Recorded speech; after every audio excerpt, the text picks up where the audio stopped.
ये है talks news network और आप देख रहे हैं पॉलिटॉक्स, राजनीति का कच्चा चिट्ठा। अपने 40 साल से ज्यादा के सार्वजनिक जीवन में राजस्थान ही नहीं, केंद्र की राजनीति में भी कई बार जादूगरी दिखा चुके अशोक गहलोत की सबसे बड़ी अग्नि परीक्षा 2019 के लोकसभा चुनाव को कहा जाए तो गलत नहीं होगा।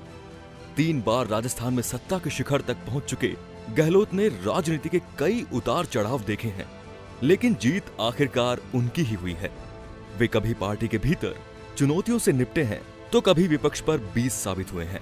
4 महीने पहले हुए विधानसभा चुनाव के समय राजनीति के जानकारों का एक तबका ये मानकर चल रहा था कि इस बार कांग्रेस के बहुमत हासिल करने की स्थिति में आलाकमान उनकी बजाय युवा सचिन पायलट को गद्दीनशी करेगा। लेकिन कई दिन तक चली खींचतान के बाद अंततः सेहरा उनके सिर ही सजा और पायलट को राहुल गांधी का वरद हस्त होने के बावजूद उप मुख्यमंत्री की कुर्सी से ही संतोष करना पड़ा। जिस समय आलाकमान राजस्थान में मुख्यमंत्री के चयन को लेकर पसोपेश में था, उस समय अशोक गहलोत के पक्ष में इस तर्क ने सबसे ज्यादा काम किया कि 4 महीने बाद होने वाले विधानसभा चुनाव में पार्टी को अच्छा प्रदर्शन करना है तो सूबे की कमान अनुभवी हाथों में सौंपना जरूरी है। अब जब राजस्थान की कमान गहलोत के हाथों में है तो आलाकमान उनसे कम विधानसभा चुनाव में मिली सीटों के अनुपात में लोकसभा की सीटों की जिताने की अपेक्षा कर रहा है। वैसे कांग्रेस अध्यक्ष राहुल गांधी ने मुख्यमंत्री अशोक गहलोत के सामने 20 सीटों का लक्ष्य रखा है।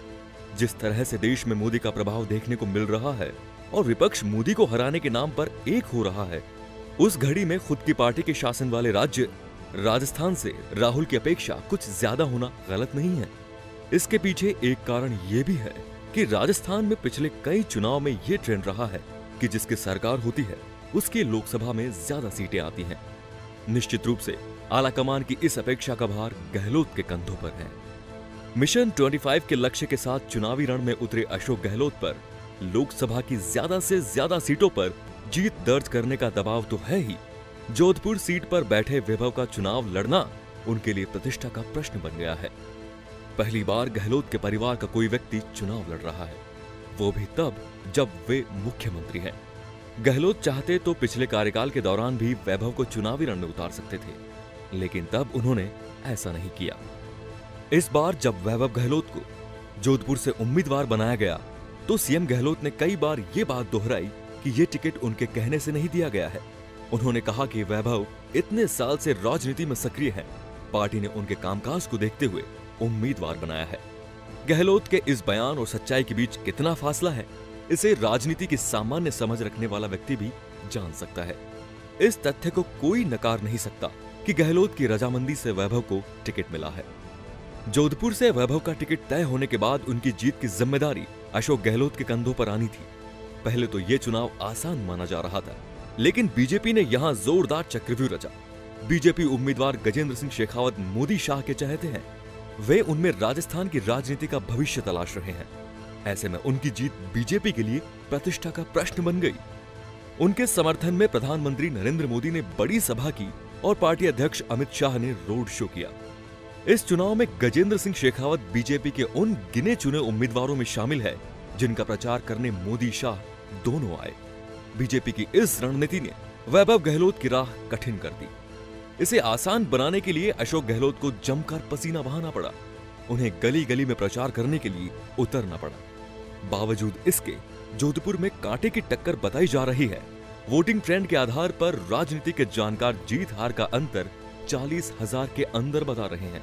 हालांकि अशोक गहलोत जीत के प्रति पूरी तरह आश्वस्त है।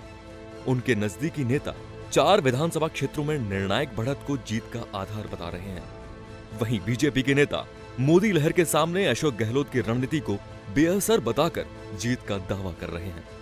हालांकि गजेंद्र सिंह शेखावत के करीबी लोग ये मान रहे हैं कि मुकाबला कड़ा है और कुछ भी नतीजा आ सकता है। जोधपुर में मतदान होने के बाद अशोक गहलोत दूसरे चरण की 12 सीटों पर धुआंधार प्रचार कर रहे हैं, लेकिन उनके चेहरे पर जोधपुर के परिणाम का दबाव देखा जा सकता है। उन्हें पता है कि कुल सीटें भले ही 7 से 8 रह जाएं, लेकिन जोधपुर में वैभव चुनाव हार गए तो ये उनकी सियासत के लिए कितनी हानिकारक होगी। विरोधी खेमा ये कहने में जरा भी देर नहीं लगाएगा कि जो अपने गृह क्षेत्र में बेटे को चुनाव नहीं जिता सके, उन्हें मुख्यमंत्री की कुर्सी पर रहने का क्या अधिकार है। कुल मिलाकर यह कहना गलत नहीं होगा कि राजस्थान में लोकसभा चुनाव का रण मुख्यमंत्री के साथ साथ पिता अशोक गहलोत की भी अग्नि परीक्षा ले रहा है। अब ये तो भविष्य के गर्त में है कि हर बार की तरह अशोक गहलोत की सियासी जादूगरी चलती है या इसकी धार कुंद होती है। पॉलिटॉक्स ब्यूरो, जोधपुर। ये है टॉक्स न्यूज नेटवर्क और आप देख रहे हैं पॉलिटॉक्स, राजनीति का कच्चा चिट्ठा।